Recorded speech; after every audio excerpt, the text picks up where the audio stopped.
പല തരത്തിലും ഏറി കയറുന്ന ആൾക്കാർ നിങ്ങൾ കണ്ടിട്ടുണ്ടാകും അല്ലെ? പക്ഷെ ഫുഡ് കഴിച്ചിട്ട് ഏറി കയറി ആരെങ്കിലും നിങ്ങൾ കണ്ടിട്ടുണ്ടോ? എന്നാ അങ്ങനെ ഒരാള്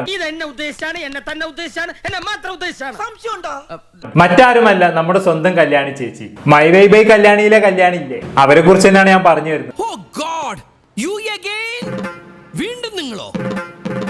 ആളീ അടുത്ത് കയറുന്ന ഇറങ്ങിയിട്ടുള്ളൂ എന്ന് എല്ലാവർക്കും അറിയാലോ അല്ലെ? അതിന്റെ അടുക്ക് പിന്നെയും കയറി.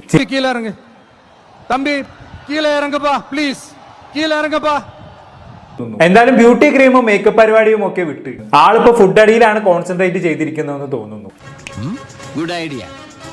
എന്റെ ലക്ഷ്യത്തിലെത്താൻ ഒരു വഴി തെളിയുന്നുണ്ട്, പക്ഷേ കുറച്ച് ചീപ്പാണ്. കല്യാണി ചേച്ചി ഫുഡ് കഴിക്കുന്ന നിങ്ങൾ കാണണം മക്കളെ. പട്ടി പോലും വെള്ളം കുടിക്കൂല, അമ്മാതിരി തീറ്റയാണ്. ഓവർ എക്സ്പ്രഷൻ ഒക്കെ ഇട്ട് ആകെ ചളമാക്കി വെച്ചിട്ടുണ്ട്. എന്തായാലും ഞാൻ പറഞ്ഞു നീട്ടുന്നില്ല, ഒരു വീഡിയോ ഞാൻ ഇവിടെ പ്ലേ ചെയ്യും. അടുക്കള പ്ലേറ്റ് എടുത്തോണ്ട് കേറി കേട്ടോ, വല്ലതും തിന്നാനുണ്ടോന്ന് അറിയാൻ വേണ്ടിട്ട്. പലതും കിട്ടുമോ നോക്കാം.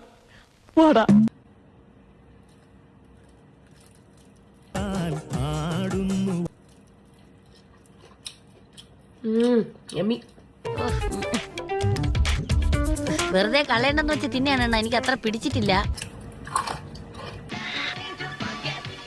ഒന്ന് മതിയാക്കണം, കുറെ നേരം വലിരുന്ന് വെട്ടി വീഴുന്നു.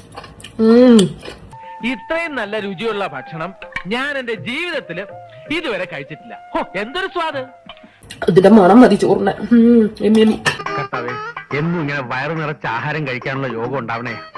കഴിച്ച് മക്കം കഴിക്കാം. എവിടെ അസുഖം എനിക്ക് മനസ്സിലായി. ആർത്തി മൂത്ത് പ്രാന്തായതാണ്. മീൻകറി ഉണ്ടാക്കി വെച്ചിട്ടുണ്ടായിരുന്നു, നല്ല പച്ച പാരയായിരുന്നു കേട്ടോ, ചൂണ്ടയിട്ട് പിടിച്ചത്. അസലും മീൻകറി വായിന്ന് വെള്ളം വരുന്നു. അങ്ങനെ ഞാൻ അതും കൂടെ ഒഴിച്ചിട്ട് ഇങ്ങനെ കാന്റീനിലെ ആഹാരം സ്ഥിരമായി കഴിച്ച് കഴിച്ച് ഭക്ഷണത്തിനുള്ള താല്പര്യം അങ്ങ് പോയി. എമ്മയായിരുന്നു കേട്ടോ, ഇരുന്ന് ഇങ്ങനെ മൃഷ്ടാനം ഞാൻ കഴിച്ചു. ഇങ്ങനെ ആക്രാന്തം കാട്ടാതെ മകളെ, മെല്ലെ തിന്നു മകളെ.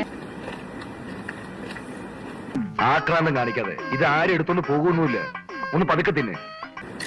എന്തായാലും ജനിച്ചിട്ട് ആദ്യമായിട്ടാണ് ചോറും കറിയൊക്കെ കാണുന്നത് തോന്നുന്നു. അമ്മാതിരി കാട്ടിക്കൂട്ടലല്ലേ. തീറ്റ കണ്ടാ തോന്നുന്നു റോമി പട്ടിണി ഇങ്ങനെ ഓവറാക്കാൻ നിൽക്കുന്നത്. സത്യം പറഞ്ഞാൽ കാണുമ്പോ അറപ്പാണ് തോന്നുന്നത്. ഒരാവേശത്തിലെടുത്ത് ചാടി വേണ്ടായിരുന്നു അല്ലേ?